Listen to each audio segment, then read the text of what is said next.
오늘 함께 나눌 성경 말씀은 창세기 12장 1절과 2절 말씀입니다. 창세기 12장 1절과 2절 말씀입니다.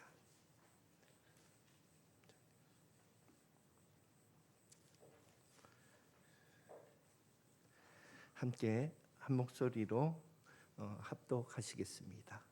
시작. 여호와께서 아브라함에게 이르시되 너는 너의 고향과 친척과 아버지의 집을 떠나 내가 네게 보여줄 땅으로 가라. 내가 너로 큰 민족을 이루고 네게 복을 주어 내 이름을 창대하게 하리니 너는 복이 될지라. 아멘. 오늘은 이제 부름받은 삶의 모델이라는 제목으로 함께 말씀을 나누고자 합니다. 부름받은 삶의 모델을 이제 아브라함으로 생각하고 이제 오늘 말씀을 나누려고 하는데,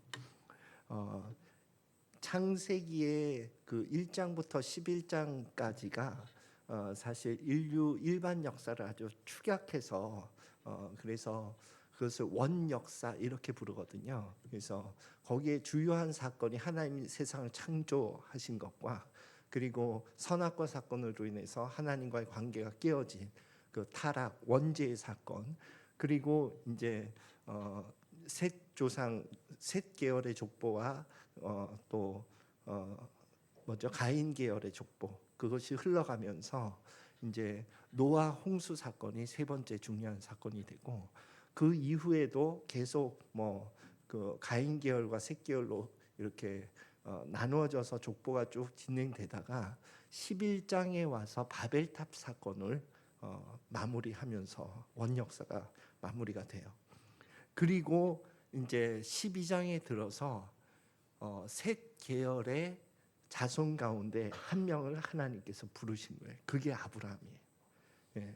그래서 아브라함을 믿음의 조상이라고 여기는 것은 이 아브라함으로부터 하나님께서 그렸던 그림은 이 나를 믿는 그 민족 가운데에서 한 나라를, 하나님의 샘플되는 나라를 세우고 싶으셨던 거예요.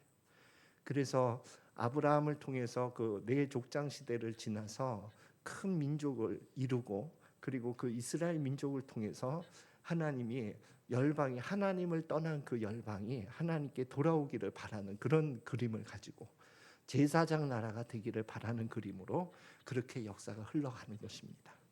그 가운데 부름받은 아브라함의 이야기가 오늘날 우리도 하나님의 부름받은 어쩌면 작은 아브라함들이라고 볼 수 있거든요. 그래서 부름받은 삶의 샘플이 되는 아브라함의 삶을 통해서 우리의 부름받은 삶도 다시 한번 살펴보기를 바랍니다. 아브라함의 삶에 이제 여러 가지 사건이 있지만 그 가운데 저는 세 부분으로 나눠서 좀 오늘 말씀을 나누고 싶은데, 첫 번째는 하나님의 첫 번째 부르심의 사건, 그리고 거기에 대한 아브라함의 응답, 그것이 첫 번째고, 두 번째는 이제 아내를 여동생으로 속인, 그것은 또 아브라함의 생애 가운데 두 번이나 나오고 아브라함의 아들인 또 이삭에게서도 똑같은 모습이 나옵니다.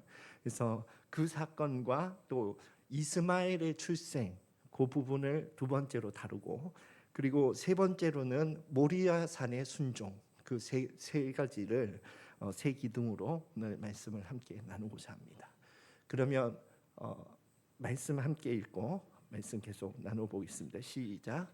여호와께서 아브라함에게 이르시되 너는 너의 고향과 친척과 아버지의 집을 떠나 내가 네게 보여줄 땅으로 가라. 내가 너로 큰 민족을 이루고 네게 복을 주어 내 이름을 창대하게 하리니 너는 복이 될지라. 아멘. 우리의 삶에 아브라함과 같이 하나님께서 부르시는 그 어떤 사건이라든지 혹은 그 시기가 있는 것 같아요. 그런데 그 하나님의 어떤 부르심에 내가 응답하였다면 반드시 삶의 방향이 바뀌는 것 같더라고요. 그 아브라함도 내가 너를 큰 민족을 이룰 테니까 내가 지시할 땅으로 가라 했을 때에 하란을 떠났거든요. 그가 정착해 있던, 그가 삶의 방향으로 삼았던 그 삶을 내려놓고 하나님께 맡기고 떠난 거잖아요. 그래서 삶의 방향이 이제 하나님과 동행하는 삶의 방향으로 삶의 내용과 방향이 바뀐 것처럼 우리의 삶도 하나님의 부르심에 응답이 있다면 반드시 그 삶의 방향이 바뀝니다. 저는 그 방향이 바뀌는 것을 이렇게 표현해요. 두 가지로. 첫 번째는 우리의 삶이 하나님 나라를 향해서 바뀌는 것 같아요. 그 전에는 내가 그 삶의 방향은 이 세상에서의 삶의 방향이었거든요. 이 세상에서 제가 믿음의 초창기를 내가 이렇게 살펴봤을 때에 제가 왜 교회를 다니고 믿음 생활을 하지 하는 것을 그때의 내 모습을 살펴봤을 때는 딱 두 가지로 요약이 되더라고요. 뭐냐 하면 문제 해결, 소원 성취. 내 기도 제목은 이 두 가지 범주를 벗어나지 않아요. 문제 해결 아니면 소원 성취. 그 두 가지 때문에 내가 교회를 다니고 종교 생활을 하고 있더라고요. 그런데 그것은 내 삶의 방향이 이 세상을 향해 가고 있다는 반증이 되는 거예요. 그래서 첫 번째는 이 삶의 방향이 이 세상에서 하나님 나라로 바뀌었다 하는 것이고, 두 번째 조금 더 같은 내용이긴 한데 조금 더 들어가면 나의 삶의 방향은요, 육신의 정욕, 안목의 정욕, 이생의 자랑 중에서 두 가지를 명백히 쫓고 있더라고요. 사람마다 다른 것 같아요. 그런데 저는 그랬어요. 저는 이 세상에서 인정받고 싶은 이생의 자랑에 뿌리를 두고 그것을 향해서 살았던 것 같아요. 그래서 어떻게 하면 사람들에게 더 인정을 받을 것인가, 사랑을 받을 것인가, 그런 것이 내가 추구하는 삶의 방향이고 내용이었어요. 그리고 안목의 정욕은 좀 더 편안한 삶, 좀 더 풍요로운 삶을 원했어요. 그것 때문에 내가 공부를 한 것이고 또 좋은 직장을 가려고 그렇게 젊었을 때 그 시기를 노력했던 것 같아요. 그런데 그 삶의 내용, 그 삶의 방향, 내가 안목의 정욕과 이생의 자랑이라고 하는 것을 내려놓을 수 있었던 것이 예수 그리스도를 만나고 방향이 조금 바뀐 것 같아요. 그러나 그것이 완전히 사라졌다고 말할 수는 없는 것 같아요. 나도 신앙의 초창기에서부터 지금까지도 내 삶에 있어서 정말로 내가 안목의 정욕에서 정말 자유로운가? 그렇지 못해요. 이생의 자랑에서 자유로운가? 그렇지 않습니다. 그렇지 않지만 그것을 추구하는 것이 잘못되었다는 것은 내가 인지하고 있다 이거예요. 그래서 그쪽 방향으로 내가 자꾸 치우치고 마음이 쏠리고 그 방향을 선택할 때에 이것이 잘못된 방향이다 하는 것을 인지하고 다시 회개하여 방향을 바꾸는 삶이 부르심에 응답한 이후에 바뀐 삶의 모습이에요. 그래서 우리 모두가 하나님으로부터 부름을 받았다면 우리의 삶의 방향은 이 세상에서 하늘나라로 삶의 방향이 바뀐 것입니다.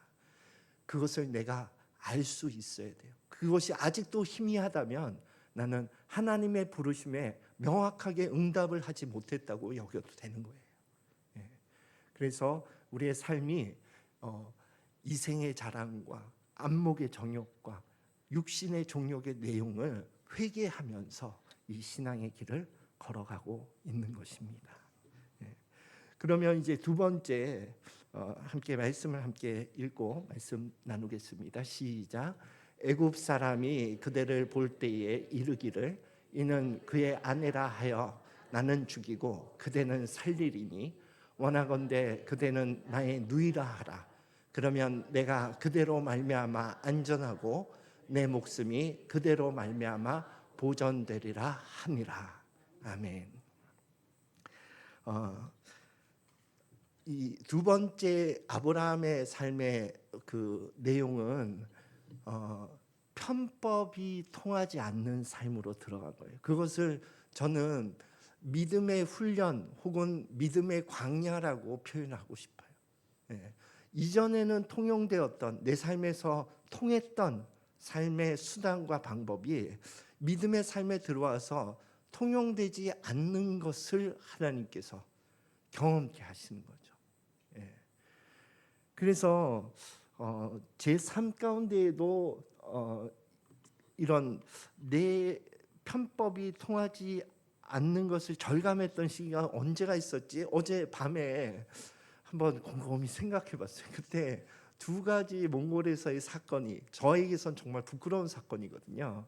그게 딱 생각이 났어요. 뭐냐 하면 첫 번째는요. 몽골에서 운전을 하면요. 제가 봉고차를 운전했거든요. 그러면 봉고차를 운전하면 무조건 경찰이 세우더라고요. 뭘 신호를 위반하거나 이렇지도 않은데 봉고차다 그럼 일단 세우더라고요. 그래서 면허증을 조사하더라고요. 왜냐하면 왜 그런가 이제 몽골 사람들에게 물어봤더니 이종 면허를 가지고 일종인 그 봉고차를 운전하는 사람이 많은가 봐요. 그래서 일단 세워서 면허증을 하면 이렇게 그것이 많이 잡혀서 일단 세우는 것이고, 두 번째는 외국 사람처럼 보이면 일단 세운대요. 예, 그래서 면허증을 조사해 가지고 문제가 있으면 그러면 이제 그래서 이제 세움을 너무 많이 가다가 경찰만 만나면 조마조마해 또 세울까 봐. 그러면 거의 여지없이 10번 중에 한 7번은 세우더라고요. 그래서 야 이거 어떻게 해야 되냐 그랬더니 한 친구가 젊은 친구였는데 그냥 확 내빼 보세요. 그러면 그 경찰도 뭐 교통질서 이거 하느라 바빠가지고 대체로 안 따라온다는 거예요. 그래서 그 얘기가 귀에 일단 담아두었어요. 내빼진 않았지만 담아두었는데 어떤 사건이 일어나냐면 주일날 아침에 제가 예배를 인도해야 되잖아요. 그래서 이제 봉고차를 이제 집에서 그 예배드린 장소인 학교로 운전하고 가는데 그때 저를 딱 여지없이 또 세우더라고요. 그런데 서려고 하는데 내가 집에 지갑을 놓고 왔다는 걸 그때 깨달은 거예요. 지갑에 면허증이 있는데 그럼 무면허가 되잖아요. 그러니까 퍼뜩 말도 잘 안 통하는데 예배 인도해야 되는데 그때의 그 청년의 얘기가 딱 생각나는 거예요. 내 빼자. 그래서 확 도망갔어요. 도망가가지고 막 골목으로 이렇게 해가지고 이제 이제 안 따라오겠지. 그 청년이 뭐 안 따라온다고 한 것을 또 저는 어느 정도 신뢰했나 봐요. 그래서 안 따라오겠지 그러고 그 학교 체육관에서 예배를 드렸는데 이제 학교에 그 봉고차를 세워놓고 이제 들어가서 예배를 시작하려고 하는데 경찰이 왔어요. 그래서 모든 성도가 보는 앞에서 난 잡혀갔어요.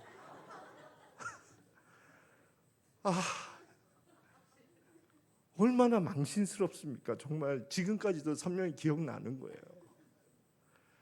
그 다음부터는요 정말 꼬박꼬박 섭니다. 경찰이 세우면 쓰고. 네. 아무튼 그때의 그 편법이 완전히 그 교통 질서에 대한 어떤 그 허술한 나의 생각이 완전히 깨진 사건이에요. 그때부터 뭐 정말 교통 질서에 대해서는 준법 정신이 완전히 자리 잡았어요. 예. 그것이 하나 생각나요. 그냥. 그런데 저에게는 우스갯스러운 이런 사건이지만 우리의 삶 가운데서 하나님이 이렇게 괜찮아. 다 그렇게 하는데 뭐 지금까지 그렇게 해왔는데 문제 없었잖아 하는 그런 영역 가운데 하나님이 개입하시는 어떤 사건이나 시기가 있더라고요. 그게 나는 이 동생이라고 석였던 이거는 그 당시에는 너무 살기 위해 너무 많이 사용했던 편법이었다고 생각해요. 예. 당시에는 양육 강식의 시대잖아요. 그러니까 당신이 내 누이라 하면 다른 족장들도 나를 선대하지 않겠냐. 그러한 편법이 통하지 않는 믿음의 삶이 우리의 삶 가운데 경험된다 하는 거예요. 그리고 또 하나 이제 이스마엘의 출생은요, 내 계획과 내 방법이 통하지 않는 사건과 시기예요. 저는 뭐 여러 번 제가 설교 가운데 몽골에 두 번째 들어갔다고 했잖아요. 첫 번째는 교회에서 모교회에서 저를 파송해서 지교회를 세우는데 모든 전폭적인 지지를 해주었어요. 제가 사는 그 선교 생활비라든지 또 건물을 짓는 그런 모든 비용이 다 저를 파송했던 모교에서 지원되었고 그렇게 사역을 했었습니다. 그런데 이제 다시 몽골 목회자에게 그 사역을 인계해주고 저는 모교의 부교육자로 이제 생활을 하다가 뭐 여러 가지 사건들이 있었는데 그 세부적인 사건은 나눌 필요가 없는 것 같고 이제 하나님의 때가 되어서 제가 선교지로 갔으면 좋겠다 하는 내 계획이었어요. 지금 이렇게 돌이켜 보니까 그 당시에는 하나님의 인도함이라고 여겼었는데 지금 이제 돌아보니까 내 계획과 내 방법이었던 것 같더라고요. 저는 이제 모 교회에서 지원을 받는 것 하지 말고 그냥 내가 자율적으로 가정교회를 하면서 그렇게 선교지에서 자비량 선교, 그러니까 내가 돈을 벌면서 작은 가정교회들을 여러 개 이렇게 만들어가는 그런 선교 사역을 해보고 싶었어요. 예. 그래서 이제 또 그것에 대해서 그 가치를 동의해주는 집사님이 그 몽골에서 이제 건축회사를 하고 있었는데 인테리어 중심의 건축회사를 하고 있었는데 우리 회사에서 돈 벌면서 그렇게 선교하시라고. 그래서 이제 그것을 믿고 들어갔어요. 들어갔는데 한 6개월 정도 뭐 여러 번 나누었지만 6개월 정도 지나면서 이 길이 아닌 것 같다 하는 하나님의 사인이 자꾸 오는 거예요. 그러니까 우리의 삶에는요 저와 같은 실수가 많이 있어요. 내가 봤을 때는 이게 하나님의 일을 이루는 합당한 길이라고 합당한 방법이라고 여겨지는 그래서 그 길을 선택해서 가는 거거든요. 아브라함도 그런 마음으로 하갈을 아내로 삼아서 후사를 모색한 거예요. 하나님은 그랬잖아요. 너를 통해서 큰 민족을 이루겠다고. 아들이 낳아야지 큰 민족을 이룰 거 아니에요. 아들이 없으니까 당시의 방법은 종을 통해서 후사를 하는 것이 당시의 방법이니까 그러니까 하갈을 통해서 아들을 낳아서 그것을 통해서 큰 민족을 이루면 되지 않겠냐. 자기의 계획과 방법으로 간 거예요. 그런데 우리의 삶에는 신앙의 삶 가운데는 이런 실수가 참 많은 것 같아요. 하나님의 일을 이루기 위해서 내 방법과 내 계획대로 갈 때가 많다 이거예요. 그런데 그것이 잘못되었다 하는 것을 하나님께서 또한 알려주신 것 같아요. 마치 이스마엘을 출생한 이후부터 한 10몇 년간 그 공백이 있더라고요. 저는 그것이 좀 눈에 들어와요. 의도적으로 그 공백을 했는지 모르겠지만 그 이스마엘이 출생한 이후부터 99세까지의 그 공백 기간 그때에 하나님과 아브라함의 이야기는 단절돼 있더라 이거예요. 그러니까 우리의 삶 가운데 이런 하나님의 침묵의 기간 내 방법으로 갔을 때에 하나님의 경고 이런 것들이 우리의 삶에 분명히 새겨져 있다 하는 거죠. 그러면 이제 세 번째 한번 보겠습니다. 함께 말씀 읽겠습니다. 시작. 여호와께서 이르시되 내 아들 내 사랑하는 독자 이삭을 데리고 모리아 땅으로 가서 내가 내게 일러준 한 산 거기서 그를 번제로 드리라. 아멘.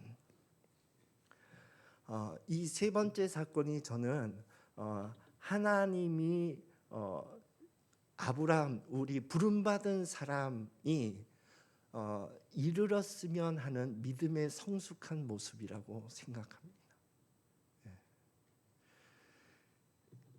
그것은 뭐냐 하면 하나님의 말씀을 듣고 그 말씀이 내가 이해되지 않더라도 순종하는 거예요.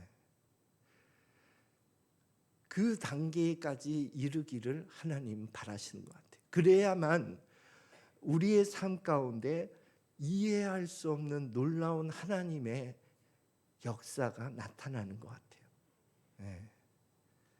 그런데 우리는 그렇게 하나님을 나타내지 못해요. 왜냐하면 내가 이해 안 되는 그 일은 순종하지 않기 때문에 그래요. 그리고 하나님이 내게 말씀하셨는지 말씀하시지 않았는지조차도 분별이 안 되기 때문에 그래요.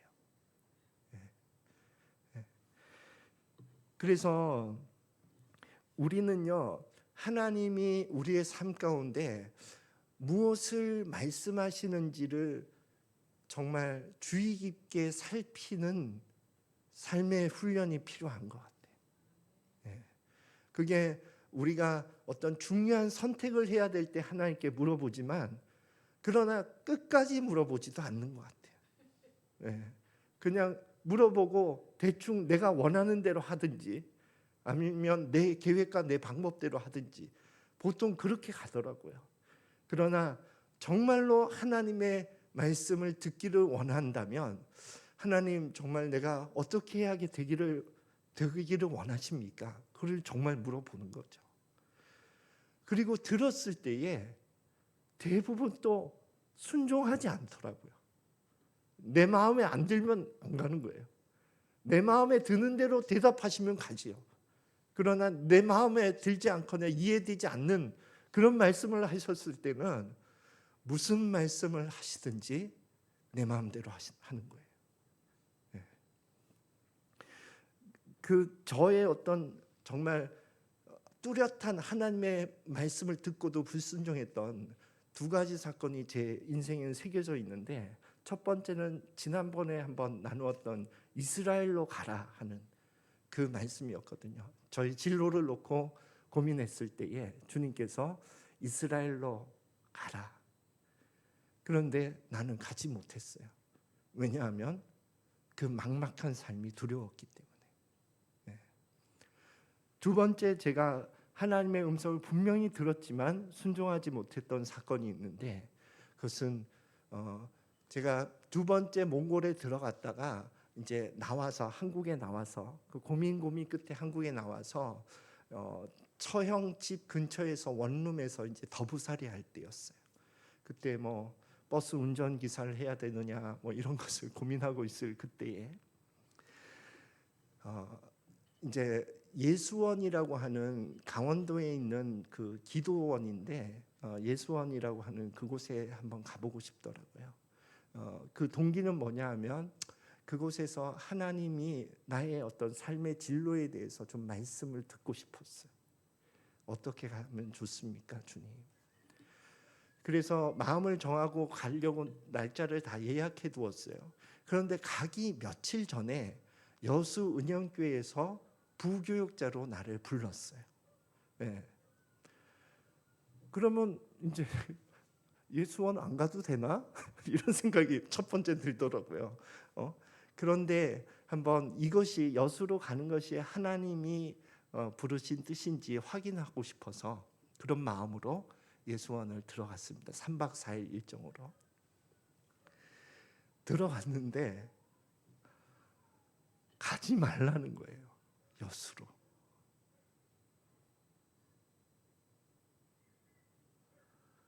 갔을까요? 안 갔을까요?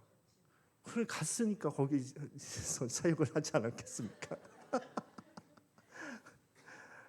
하나님은 가지 말라고 말씀하셨어요. 가지 말라고 했으면 가지 말아야 될 거 아니에요. 사역자인데. 그런데 가지 않으면 내가 뭐 어떻게 살아야 돼요? 버스 운전기사 하면서 살아요, 주님? 저기 뻔히 보이는데 사역자로 부르는 저곳 말고 대안이 있어요? 그래서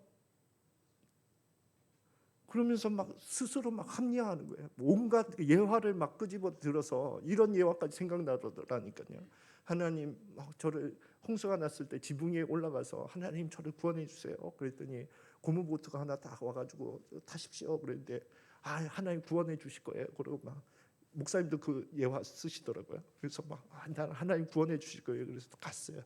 또 막 기도하는데 또 두 번째 고무보트가 와서 타세요. 그런데 아니요, 난 하나님 구원해 주실 거예요. 그래서 또 갔어요. 그래서 결국 물에 빠져 죽어서 하늘나라 갔더니 하나님이 야, 내가 고무보트 3번이나 보내주지 않았냐? 근데 안 타고 너 왜 딴소리 하는 거냐? 이게 고무보트다. 여수운영교회가 그렇게 합리화하더라고요. 네. 그러니까 우리는요, 어쩌면 하나님이 말씀하셔도 내가 원하는 대로 가요. 그리고 스스로 이것이 하나님이 말씀하셨다고 합리화할 때가 너무 많아요.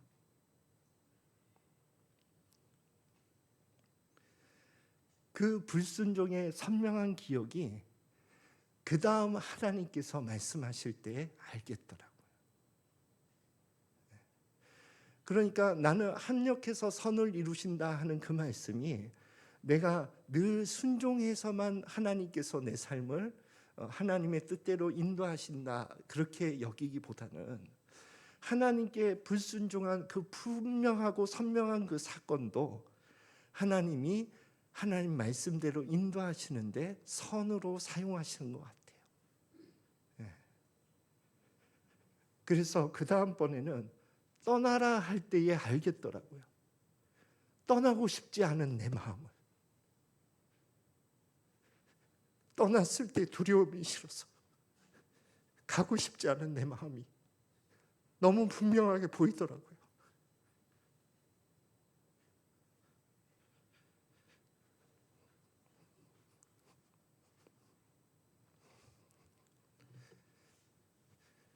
그래서 순종해서 떠나면 그 다음에 하나님의 인도하심이 있었어요. 그러면 거기에서 날 놔두지 왜 또 떠나라는 거야? 불렀으면 거기 좀 내비두지. 또 떠나라고 할 때에 나는 알겠어요. 하나님이 여기까지 네가 있어야 할 때다 하는 것을.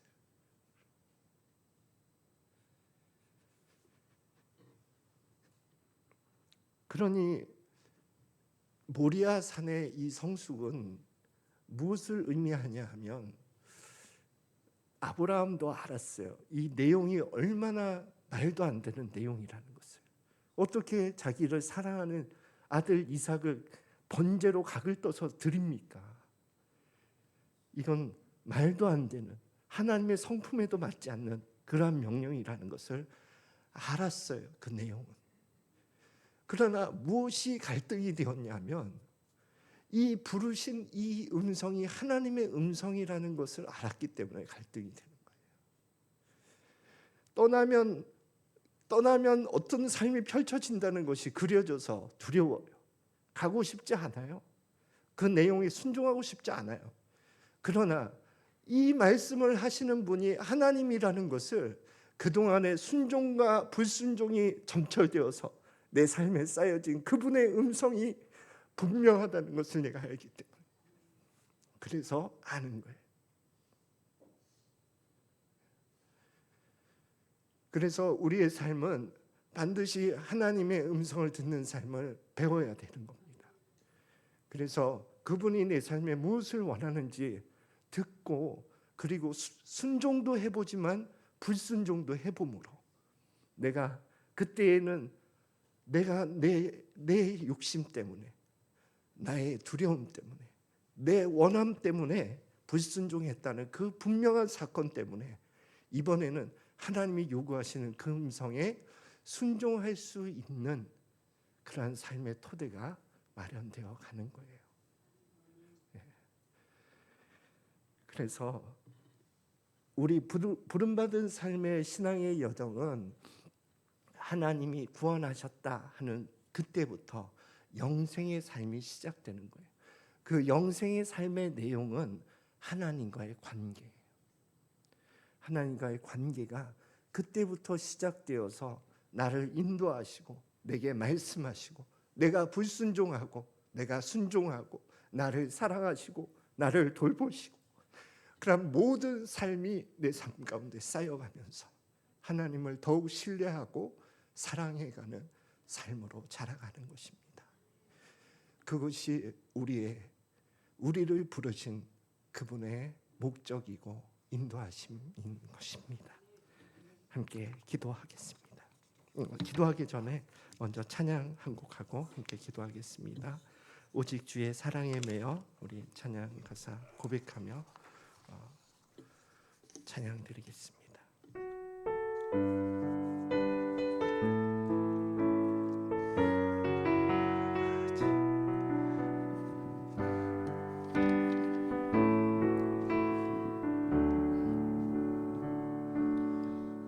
오직 주의 사랑에 매여 내 영 기뻐 노래합니다. 이 소망의 언덕 기쁨의 땅에서 주께 사랑 드립니다. 오직 주의 임재 안에서 오직 주의 임재 안에 갇혀 내 영 기뻐 찬양합니다. 이 소명의 언덕 거룩한 땅에서 주께 경배드립니다. 주께서 주신 모든 은혜 주께서 주신 모든 은혜 나는 말할 수 없네. 내 영혼 즐거이 주 따르렵니다. 주께 내 삶 주께서 주신 모든 은혜 주께서 주신 모든 은혜 나는 말할 수 없네. 내 영혼 즐거이 주 따르렵니다. 주께 내 삶 드립니다. 함께 통성으로 기도할 때에 하나님 아버지 내 삶에 저 이전에는 되었었는데 지금은 안 되는 그 편법 그리고 내 계획과 내 방법을 이 시간 기도 가운데 내려놓기를 원합니다. 하나님 아버지 내 방법으로 살지 않고 나의 계획으로 살지 않고 오직 주님의 뜻을 따라 살 수 있도록 인도하여 주시고 그리고 성숙한 아브라함처럼 하나님의 음성을 듣고 순종하는 그러한 삶으로 인도하여 주시옵소서. 우리 함께 이 제목을 붙들고 통성으로 기도하겠습니다. 주여 아버지 하나님, 아버지 하나님의 인도하심을 지속적으로 받으며 살아가기를 원합니다. 아버지 하나님 말씀하여 주시옵소서. 우리의 삶 가운데 하나님께서 말씀하시고자 하는 그것을 듣고 순종하는 삶을 따라갈 수 있도록 하나님께서 인도하여 주시기를 간절히 기도합니다. 하나님 아버지 우리는 당신의 말씀을 듣고도 내 원대로 아버지 하나님 살아갈 때가 너무나 많음을 고백합니다. 하나님 아버지 그러할지라도 하나님의 음성과 하나님의 말씀을 나는 듣기를 원합니다. 그 말씀을 듣고 순종하는 삶을 배워가기를 원합니다. 그래서 아버지 하나님 모리아산 앞에서 아버지 하나님 아브라함이 들었을 때에 이것이 하나님의 음성인 것을 분별할 수 있었던 것처럼 아버지 하나님, 우리가 하나님의 음성을 듣고 분별할 수 있는 수준에까지 자라갈 수 있도록 아버지 하나님께서 인도하여 주시고 이끌어 주시기를 간절히 기도합니다. 하나님 아버지, 내 삶 가운데 무수히 불순종했던 그 사건들까지도 아버지 하나님, 당신께서는 합력하여 선을 이루시는 하나님이시오니 아버지 하나님, 나의 삶 가운데 지속적으로 계속해서 말씀하심으로 내 삶을 인도하여 주시기를 기도합니다. 주님, 이끌어 주시옵소서. 하나님 아버지, 우리의 삶 가운데 계속적으로 말씀하여 주시고 아브라함을 인도하셨듯이 우리의 삶을 인도하여 주시옵소서. 지금은 우리를 구원하신 예수 그리스도의 은혜와 우리를 구원하기 위해 예수 그리스도를 우리에게 보내주신 하나님 아버지의 크신 사랑하심과 우리 안에 거하시며 우리를 부르셨을 뿐만 아니라 우리의 삶을 인도하고 계시는 성령 하나님의 교통 역사하심이 이곳에서 하나님 앞에 예배드리고 있는 하나님의 귀한 권속들 머리 위에와 그 가정 위에 지금부터 영원히 함께 할지어다.